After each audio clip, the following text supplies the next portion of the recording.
Good morning friends. చూడండి, మా పువ్వు అయితే మళ్ళీ వచ్చింది. పత్తి మందారం, గణేష్ పువ్వు, ఇట్లా చాలా పేర్లు ఉన్నాయి. ఇది 5వ పువ్వు. ఇప్పటికి 4 అయితే వచ్చినాయి.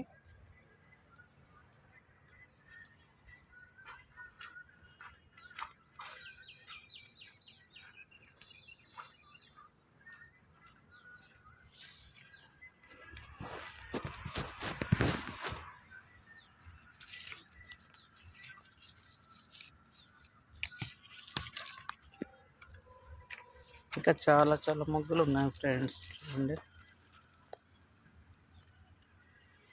5, 5, 10, దాదాపు 15 దాకా ఉన్నాయి.